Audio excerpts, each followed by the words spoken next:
Hello, my name's Corinne Mullins and I'm married to Phil and we go to Val Inchley's house group.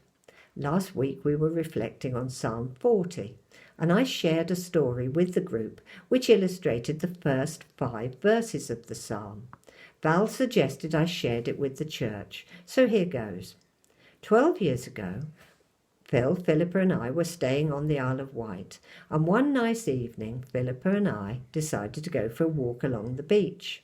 I was slightly ahead of her, and I was walking quite quickly, when my foot started to sink into the sand.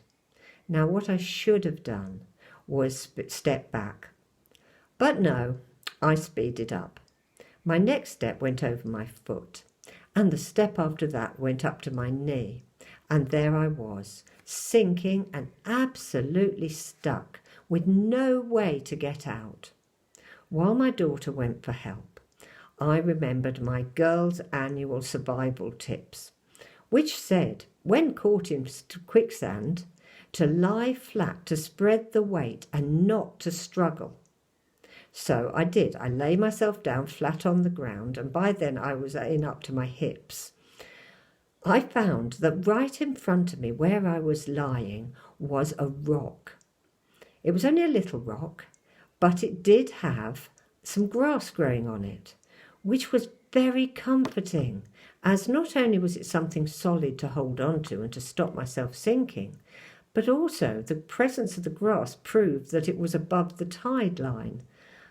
It had struck me that I was possibly stuck in an incoming tide, so that was very reassuring. I held on to that rock and I recited the first part of Psalm 40 while I waited for the Coast Guard to come and rescue me. I waited patiently for the Lord. He turned and listened to me. He lifted me out of the echoing pit and out of the miry clay. He set my feet upon a rock. My footsteps he made secure. And in my heart he put a new song, a song of praise to God. Then yesterday, during Cafe Church, Donald said that God never leaves you in a pit. And that brought it back to my mind, and I thought I really must get on with it. I really was in a pit.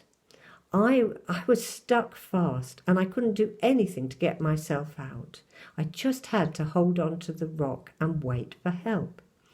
Phil and I have had difficult times in our lives, and that lesson I learnt on that beach has stood me in good stead. Don't struggle. Hold on to the rock and wait patiently for God.